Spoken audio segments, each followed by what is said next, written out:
everybody, Ellie here for WhoCulture, and I hope everybody has recovered from the double dose of Doctor Who that we got this weekend. I think I've just about calmed down, but no rest for the wicked because we've got plenty more to discuss with regards to these two episodes. So this video is going to focus only on Space Babies, and there will be another one coming for the Devil's Cord. But we're going to discuss the Easter eggs that we have spotted in this episode, episode 1 of season 1. Now, since the 2005 revival, most Doctor Who episodes have a cold open, which typically kind of sets the tone, maybe introduces the villain, then we go into the title sequence. Space Babies doesn't have this. It starts directly with the title sequence. And this actually mirrors the very first episode of Russell T Davies's first series as showrunner. Rose also started from the beginning with the title sequence. So there's a nice synergy here between series 1 and season 1. The Doctor's finger snap to close the TARDIS doors. Obviously, this was first introduced in the episode Forest of the Dead, you know, the one with River, where she literally says that he can open the doors with the snap of his fingers, and he's like, no, I can't, and then, what?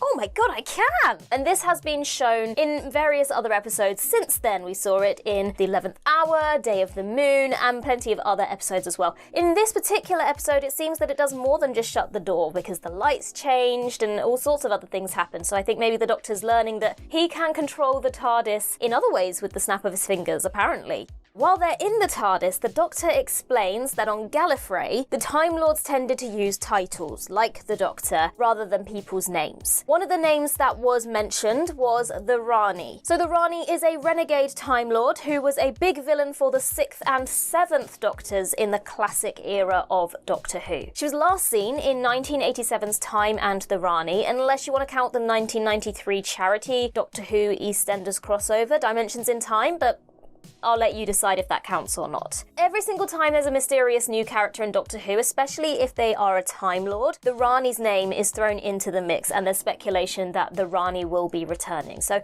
I have no doubt that the mention of the Rani again here will just reignite those theories and all the speculation that the Rani will be returning at some point soon. But the Rani is not the only title mentioned here. We also have mention of the Bishop and the Conquistador. Bishop was actually mentioned twice in this episode. It's mentioned here in this scene at the beginning. It's also mentioned again at the very end. So as it stands, there is not an existing Doctor Who character, especially a Time Lord character, that's known as the Bishop. But this feels like maybe it's a hint, especially because it was mentioned twice, that maybe we will be introduced to a new Time Lord character at some point, and maybe it will be the Bishop. Now, the Conquistador actually is an existing character to a degree. The Conquistador is actually a Gallifreyan character from the expanded universe, and this character was featured in the Book of the Enemy, which is a novel in the Faction Paradox series, which in itself is a spin-off of the 1997 8th Doctor novel Alien Bodies. It's all very complicated, it's very niche, very deep, but we do know that Russell T Davies is a big old nerd, so it wouldn't be surprising if he would go this deep cut with the references that he makes. The Doctor then goes on to explain that Gallifrey and the Time Lords are all gone and that there was a genocide, and I would presume that this is in reference to the Master's destruction of Gallifrey and then the subsequent explosion using the death particle shortly after that kind of destroyed all organic matter on Gallifrey. Also in this moment, there's a slight musical motif to This Is Gallifrey, which is music that was very prominent, particularly in Series 3 of Doctor Who. So there's little just motif from Murray Gold in reference to Gallifrey and that musical reference as well. So the one that was adopted was the only one left? So once they're back in the TARDIS, the Doctor throws his coat over the TARDIS railing, and this is something that David Tennant's 10th Doctor did a lot. He's famous for doing this. And even when David Tennant returned as the 14th Doctor, he did the same thing in The Star Beast. Now, in my mind, it's kind of like a rolling up the sleeves, things are getting serious thing, but it does very much instill this idea that all of those memories and habits of all the previous incarnations still exist within the next incarnation. So the Doctor asks Ruby to give him some random numbers to create a year to travel to, and she says 21506. Now, we've been talking a lot about Susan Foreman on this channel, and actually we're going to do a little bit more discussion about Susan in the Devil's Cord breakdown. But for now, let's talk about another slight intentional connection that there might be here. So 2150 is the year that Earth was invaded by the Daleks in the Peter Cushing Doctor Who movie, Daleks Invasion Earth 2150 AD. Now, that's actually non-canon, but it is great, and you should definitely go and watch it if you haven't. It's got Bernard Cribbins in it, so if that's not a selling point, I don't know what is. So the movie was an adaptation of the Doctor Who serial, The Daleks' Invasion of Earth, which is the serial where Susan Foreman, who is the Doctor's original companion, the Doctor's granddaughter, was left behind on Earth. Now granted, Ruby obviously adds the number 6 onto the end here, but maybe there is a connection. A slight nod towards the year 2150 and the Dalek invasion and Susan being left behind. At the very least, it could have been a nod to the Peter Cushing movies.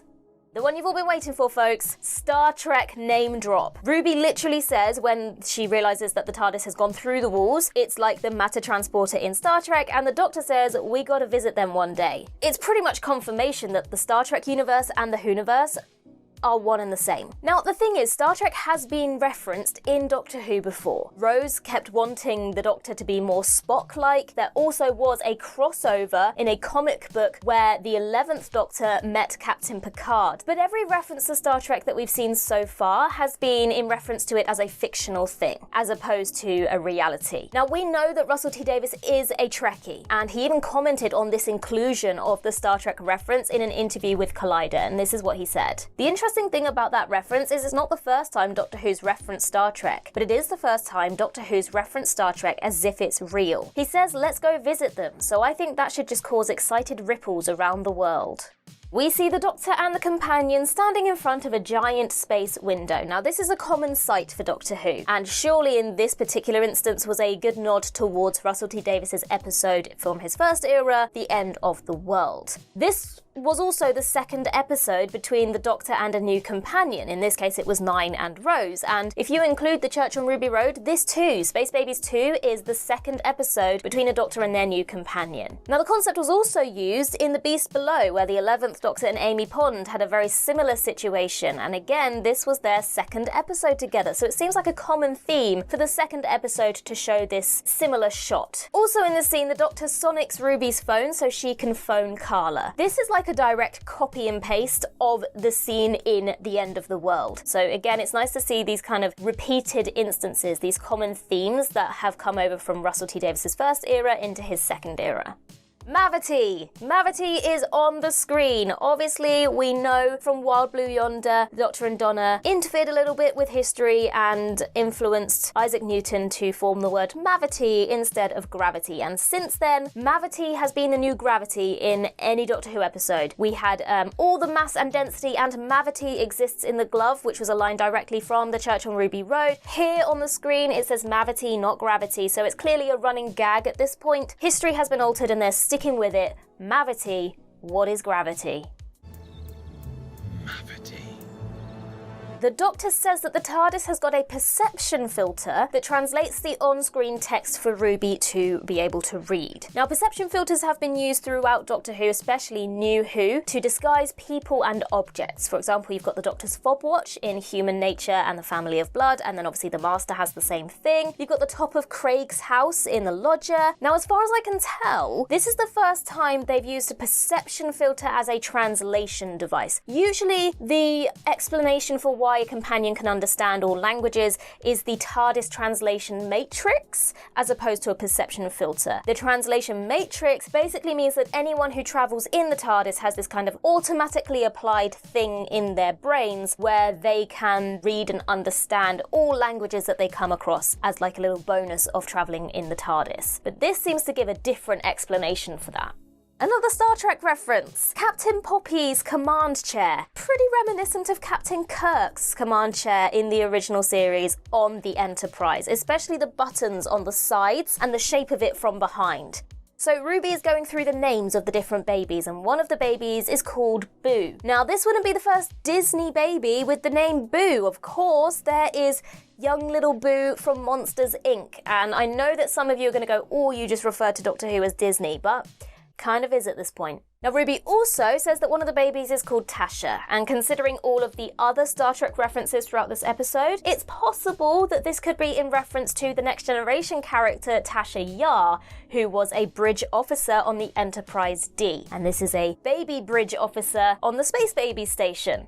Even more Star Trek references! So we see the original space station crew on the little screens at one point. The uniforms they're wearing very much look like they were inspired by Star Trek uniforms, all the way down to the colours. You've got the captain wearing red, you've got the chief engineer wearing yellow, and you've got the comms officer wearing blue. Usually the comms officer will be seen in Star Trek wearing yellow or red, but it's not impossible for them to be wearing blue, and before anyone comes for me, I asked my resident Trek encyclopedia, Sean Ferrick, if that was possible. He said it was, so as we've said, Russell T Davies is a big fan of Star Trek, so I don't believe for a second that this wasn't done on purpose. While we're on the topic of those original space station officers, one of them is Chief Engineer Lucia Colasanto. Now this is extremely deep cut, but this is not the first member of the Colasanto family to have appeared in the Whoniverse. All the way back in Series 4's Turn Left, when Donna has her own little parallel world created around her, there is a moment where she and her family are put into a house in Leeds with many other refugees, and one of those refugees is Rocco Colasanto. He's a brilliant character. He's part of one of the most poignant scenes in the entire episode, so refresh your memories on that if you've forgotten it. Labour camps. That's what they called them last time. The fourth series of Torchwood, Miracle Day, there's a character called Olivia Colasanto, played by Nana Visitor. Just another Star Trek reference there.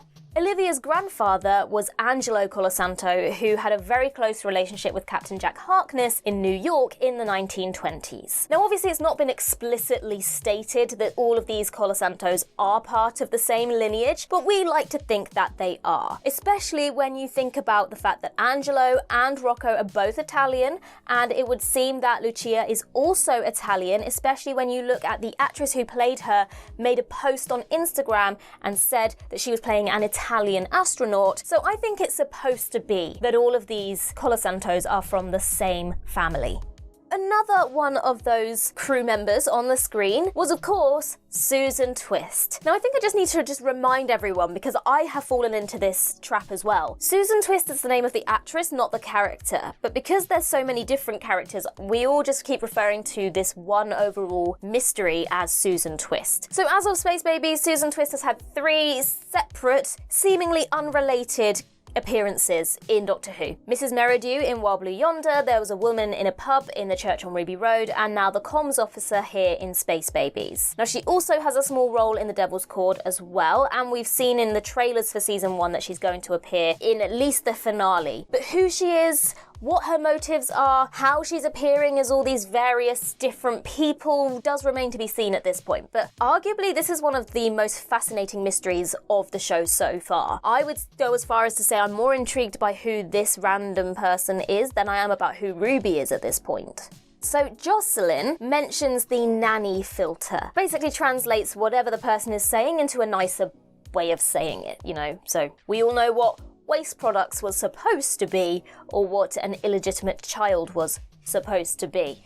Nanny is spelt Nan-E. Now I have no doubt that again this is another nod to a Disney Pixar character, WALL-E. And when you actually look at that film with the idea of the humans that are kind of sat in their high-tech chairs and they're moving around, it actually is quite similar to the image we have of the Space Babies zooming around in their little robot prams.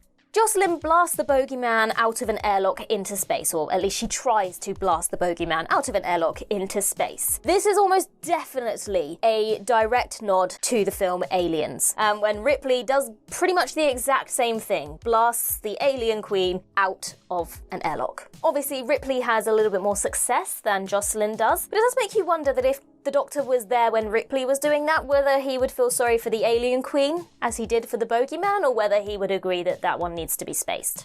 The Doctor says to Ruby, as he is leaving the TARDIS to go and see Carla, "Tell your mum not to slap me." Now this is a trope for Russell T Davies's Doctor Who, for the Doctor to be slapped by the companion's mother. The 9th Doctor was slapped by Jackie Tyler because she thought that he had kidnapped her. The 10th Doctor was slapped by Martha's mother, Francine, because she's trying to warn Martha to stay away from the Doctor. And then the 14th Doctor was slapped by Sylvia, which is Donna's mum, because she was trying to protect Donna from her mind exploding in the Star Beast. So it seems that 15 probably has a little bit of PTSD when it comes to mothers of his companions. Now, to be fair, Carla actually has very good reason to slap the Doctor when you look at the damage he has just caused to her kitchen ceiling.